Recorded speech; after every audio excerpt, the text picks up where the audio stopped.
dia a todos, bom dia a todas, bom dia para você que nos assiste pela TV UFMA no Maranhão e pela Pop TV em Sobradinho e Porto Alegre. Sejam todos muito bem-vindos e bem-vindas a mais um ICL Mercado Investimentos.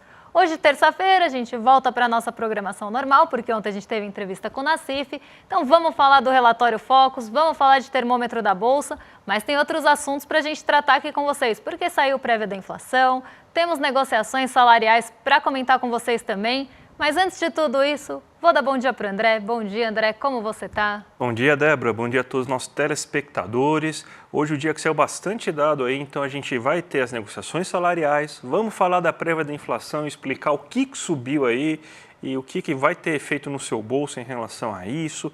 Vamos falar dos assuntos que ficaram de ontem aí, relatório Focus, termômetro da Bolsa, muita pressão ainda em relação ao corte de gastos.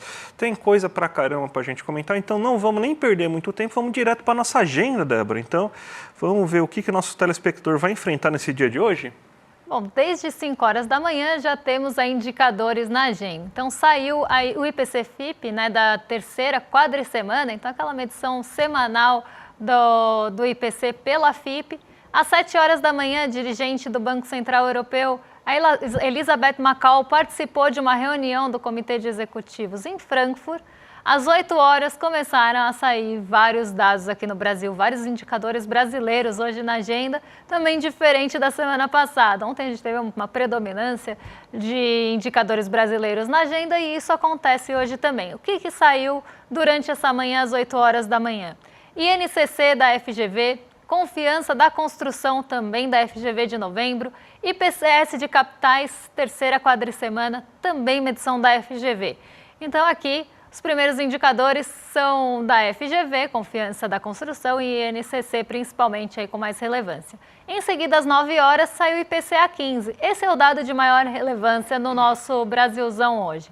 Então, dentre todos que saíram aí durante essa parte da manhã, o IPCA 15, que é a prévia da inflação, é o mais importante de todos, era o mais aguardado de todos, e a gente vai trazer para vocês os principais pontos desse IPCA 15, dessa prévia da inflação. O que pressionou, o que não pressionou a inflação, o que descomprimiu a inflação. Então vamos passar tudo certinho para vocês. Mas vamos seguir com a agenda porque ainda tem outros eventos acontecendo na parte da tarde. Às 12 horas, né, meio-dia, tem índice de confiança do consumidor de novembro nos Estados Unidos e por lá também vendas de moradias novas.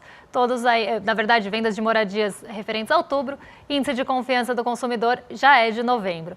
No Reino Unido, a gente tem o economista-chefe do Banco da Inglaterra participando de uma sessão na Câmara dos Lordes do Parlamento. Às 15 horas, poços de petróleo em operação, dado que vem ganhando um pouquinho mais de relevância devido à volatilidade do preço do petróleo, mas também mais em segundo plano. E aí vem também na agenda internacional o destaque do dia, que é a ata da última reunião de política monetária do Banco Central dos Estados Unidos, o Fed. Então esse dado no cenário internacional deve ganhar bastante peso, justamente porque o mercado e os agentes de uma forma geral estão tentando buscar alguma indicação, alguma sinalização para onde vão os juros dos Estados Unidos em dezembro, na próxima reunião de Comitê de Política Monetária. Então, eles vão buscar sinalizações já nessa ata. E às 10h30, dado também que deve ganhar relevância hoje, mas ele só vai repercutir amanhã aqui para a gente, lucro industrial da China em outubro. Vamos então agora começar nosso giro aí pelo mundo, com aquela notícia que a gente sugere todo dia para vocês. Lembrando agora também, gente, que o portal do ICL Economia faz parte também do ICL Notícias. Então, o ICL Economia virou a aba Economia do ICL Notícias. Só para deixar claro aí para vocês, então, a gente teve essa fusão aí no site. Então, pode procurar a gente aí pelo ICL Notícias, que vocês vão continuar vendo as notícias. Mas teve declaração do Trump, falou que quer taxar Canadá, quer taxar México, quer taxar a China em 10% aí das importações e isso aí derrubou os mercados lá na Ásia, né, Débora? Exatamente. A gente já tem essas declarações, né, essas intenções do Trump rondando os mercados asiáticos há algum tempo, principalmente a China. E essa imposição, né, essa vontade de imposição de tarifas maiores para os bens importados chineses, hoje acabou derrubando os mercados lá de uma forma geral. Então não foi só o Xangai Composto que acabou entrando no terreno negativo. Outras bolsas, outros mercados, outros índices asiáticos também acompanharam o Xangai Composto nessa caminhada para o negativo hoje. Por quê? né? Se a gente tem ali essa maior tarifa de importação nos bens chineses, se tem uma perspectiva que possa ter alguma afetação, algum impacto nas empresas negociadas no Xangai Composto. Só que não só no Xangai Composto. Algumas outras bolsas acabaram sofrendo muito porque também tem muita ligação com a China, com o Xangai Composto de uma forma geral. Não estou falando aqui só do Shenzhen, que é a versão mais tímida, vamos dizer assim, do Xangai Composto, uma versão menor, com menos componentes do que o Xangai Composto, mas, por exemplo, o Hang Seng, que tem várias empresas chinesas negociadas dentro da sua bolsa ali em Hong Kong. Então, o Hang Seng ele também foi bastante para o terreno negativo, teve até mudanças de perspectiva em relação ao Hang Seng lá em Hong Kong, justamente devido a essas novas declarações, que não são tão novas assim, né? Não trazem muita novidade, mas essa reiteração dessa vontade de ter uma imposição de um imposto, de uma tributação diferente para produtos chineses. Isso derrubou os mercados asiáticos de uma forma geral, até por uma dúvida, uma incerteza, principalmente se a gente for considerar o Hang Seng, de conseguir tração para manter ali ritmo naquelas empresas. E no caso da China, na economia chinesa como um todo. Então, o Xangai Composto hoje caiu 0,12, como vocês estão vendo na tela, e as outras bolsas asiáticas acabaram, de certa forma, em sua maioria, acompanhando também Xangai Composto. Se vocês estão vendo o spoiler aí do ladinho, vocês vão ver que o Ibovespa está subindo nesse momento, o dólar está caindo e as commodities também subindo, mesmo com todo esse imbróglio envolvendo a China. Normalmente, quando a gente tem alguma notícia que impacta mais o mercado chinês ou a China como um todo, o índice de commodities responde negativamente. Então, minério de ferro cai, petróleo cai, mas a gente tem outros pontos também impactando as commodities. Mas esse é assunto para daqui a pouquinho, vocês só estão tendo um spoiler. Agora a gente vai vir para o Brasilzão para falar do que pesa no nosso bolso, porque saiu prévia da inflação, né, André? Saiu prévia da inflação, ficou bem acima do esperado, estava esperado em torno de 5,6%, 5,4% pelo mercado, e saiu em 0,62% em novembro. E você teve aí uma alta específica que elevou o preço aí da inflação esse mês, aí, que foram as carnes.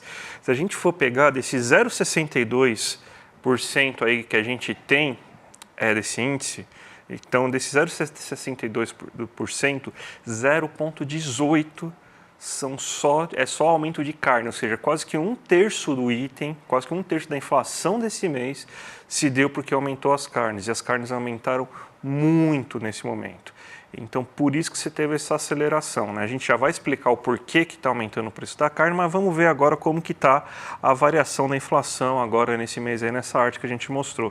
Se a gente for pegar, a aceleração de 0,62, estava em 0,54, foi para 0,52. Mesmo período do ano passado, estava em 0,33. No acumulado no ano a gente já chega em 0,35, ou seja, ainda não é o IPCA 15 que conta para a gente fechar a meta.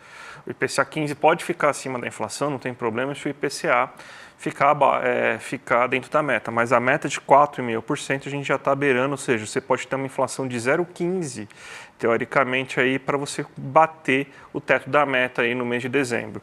E no acumulado em 12 meses você tem um 4,77 aí acima da meta.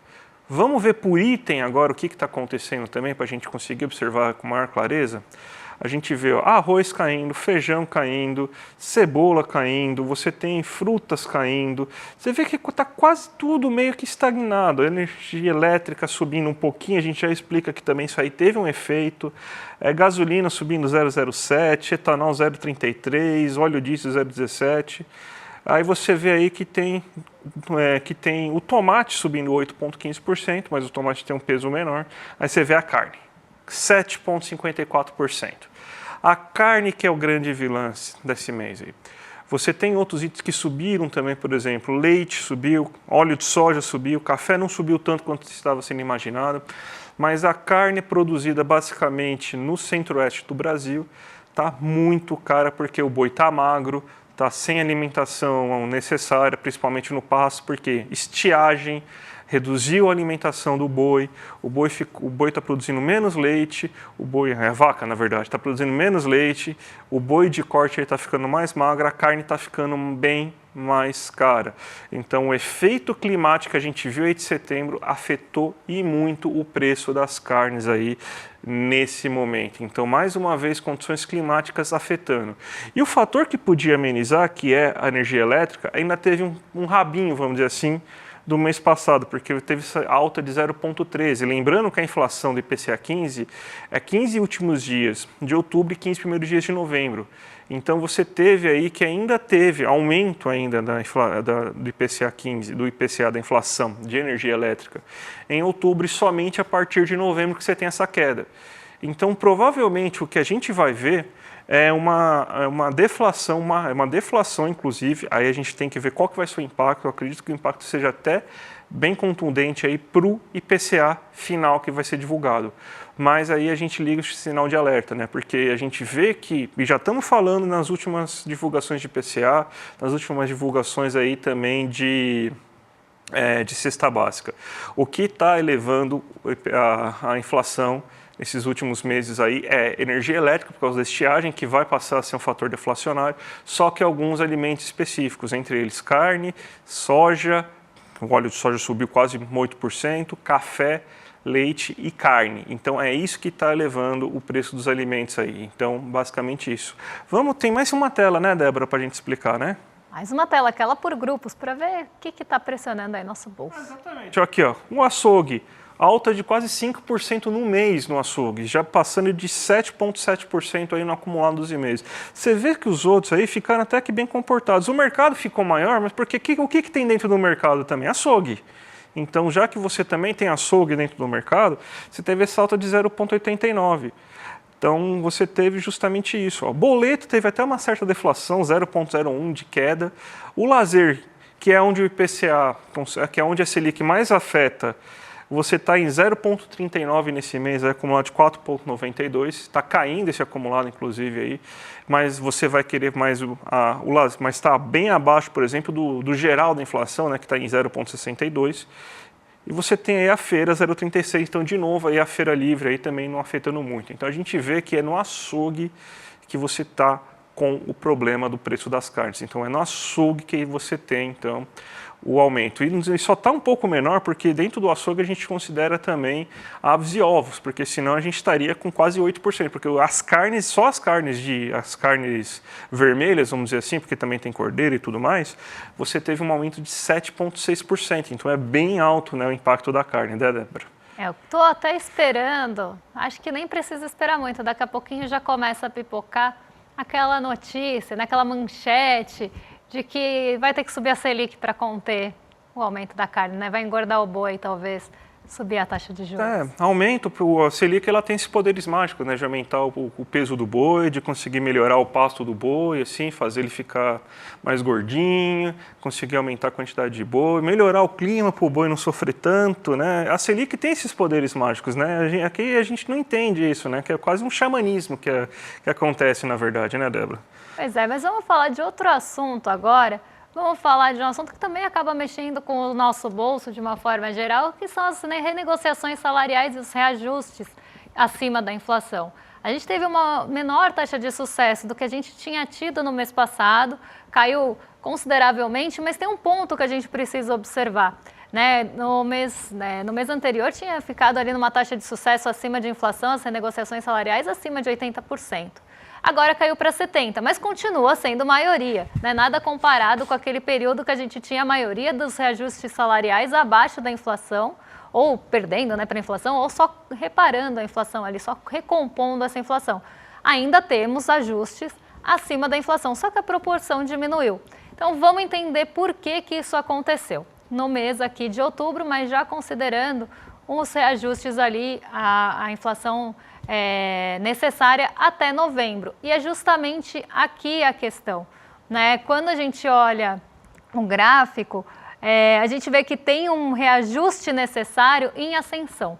Então, quando a gente tem uma maior necessidade de reajuste, isso também não está nada comparado com patamares anteriores, que os reajustes necessários eram muito maiores. A gente tinha reajustes necessários ali na casa de 12%, aqui a gente considera INPC, porque é normalmente quem indexa os salários. Então, o reajuste necessário, ele sai de 4,09 para 4,60. Não é um salto tão grande, mas ele está muito maior do que a média, pelo menos aí desde agosto de 2023, né? Se a gente pega todo esse período, o maior reajuste necessário dos salários veio agora, nesse mês, né, nessas negociações que serão concretizadas agora. Então, aqui, 4,60 no último mês. E isso fez com que os reajustes fossem em menor grau acima da inflação. Então, em menor grau comparando com o mês passado, que eles estavam ali em maior magnitude na pirâmide. Então, vamos ver aqui como é que ficaram os reajustes salariais desse mês no relatório já divulgado agora. É de novembro, mas é referente a outubro, tá, gente?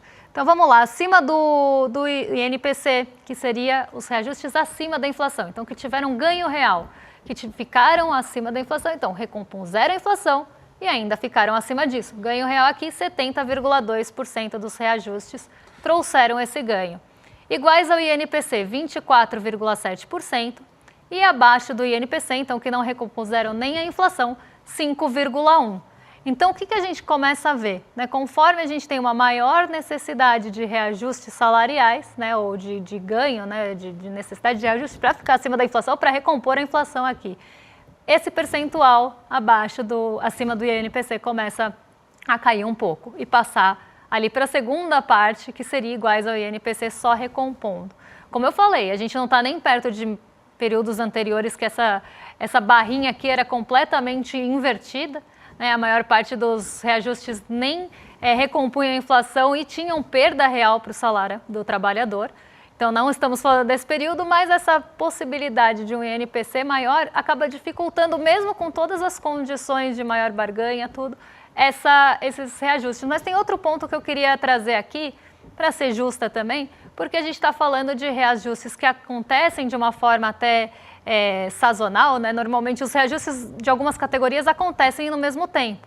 E dependendo da categoria que negocia os salários nesse mês, pode ser que não tenha uma grande chance de sucesso mesmo devido à desorganização. Porque se a gente olha outubro do ano passado, tem uma recomposição bem parecida, né? A maior parte ainda com reajustes acima da inflação, mas com os ajustes iguais ao INPC ali também numa mesma magnitude. Então, um cenário muito parecido com o do ano passado. Então, pode ter também o fator de que alguns reajustes aconteçam nessa época no ano em alguns setores que não têm tanta organização, que não têm tanto poder de barganha.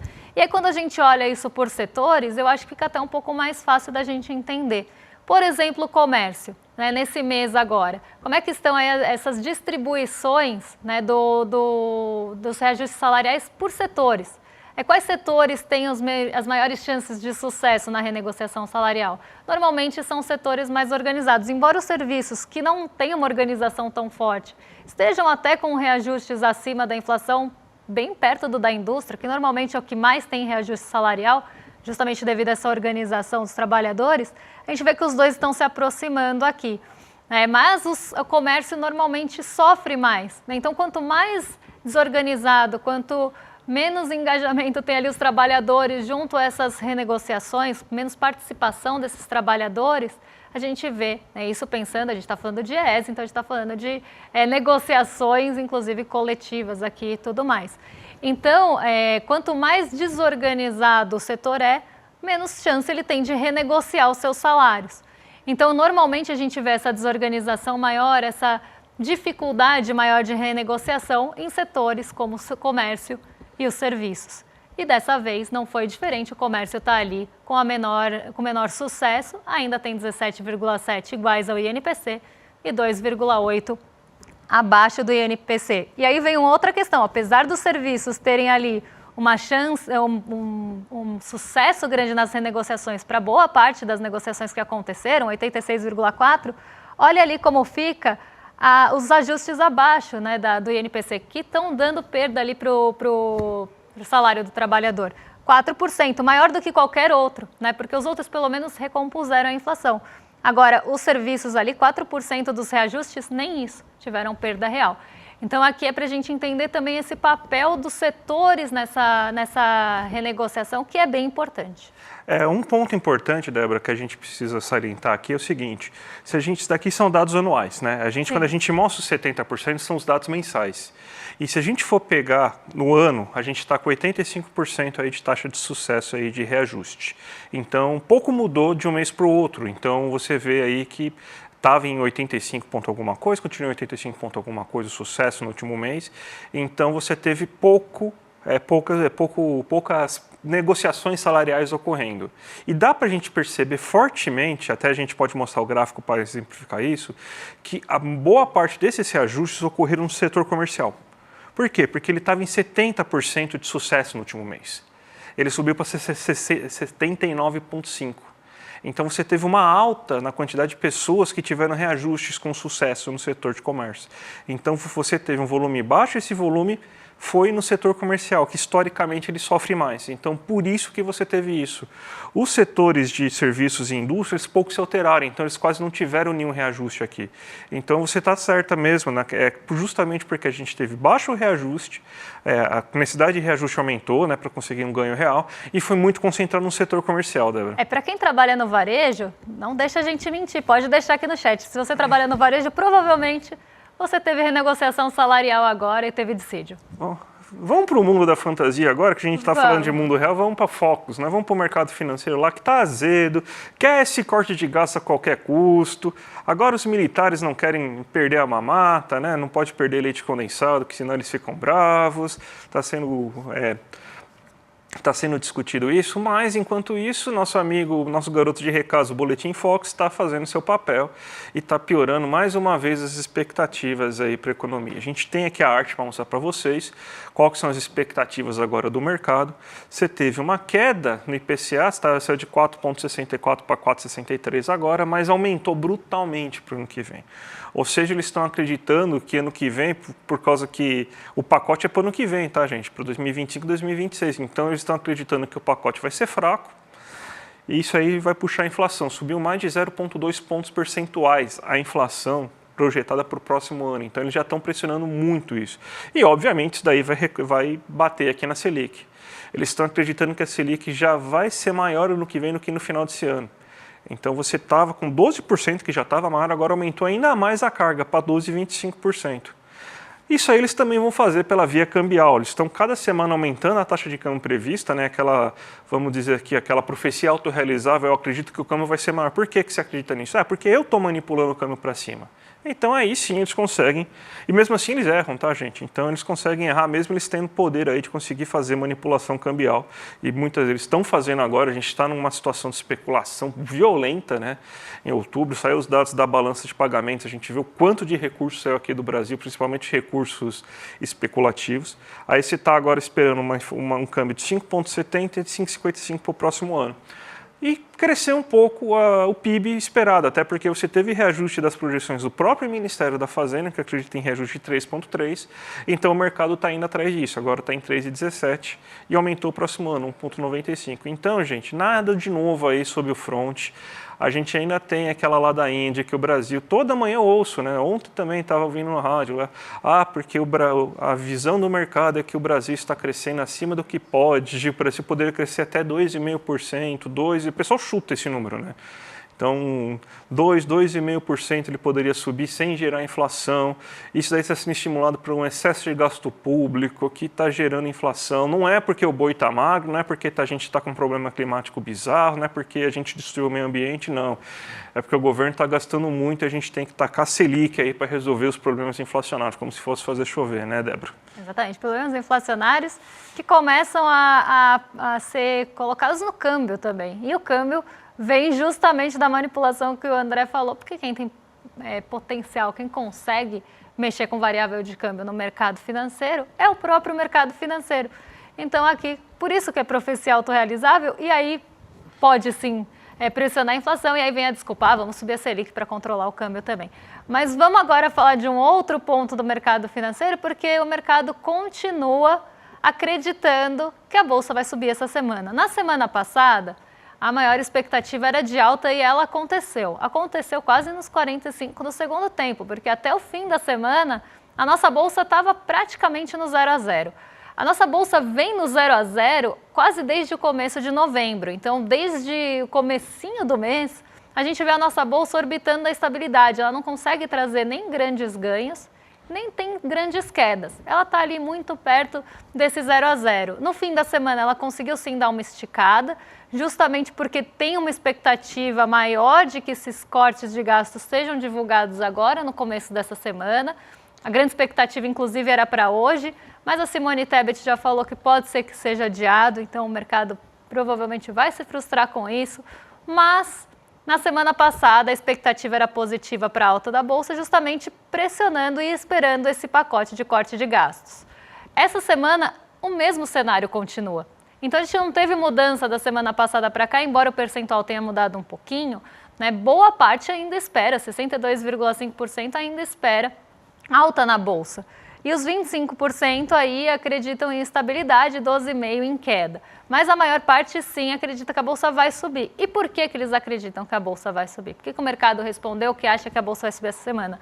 Porque tem a expectativa pelo pacote do corte de gastos. Só está faltando isso para diminuir o apetite, ou para aumentar o apetite pelo risco, ou diminuir a aversão a risco aqui no Brasil. O mercado está apostando praticamente todas as fichas de que isso que vai trazer a alta da nossa bolsa, a queda do câmbio. Então, enquanto isso não for definido, não for decidido, vai ficar nesse anda e para, nessa estabilidade, ninguém quer se posicionar.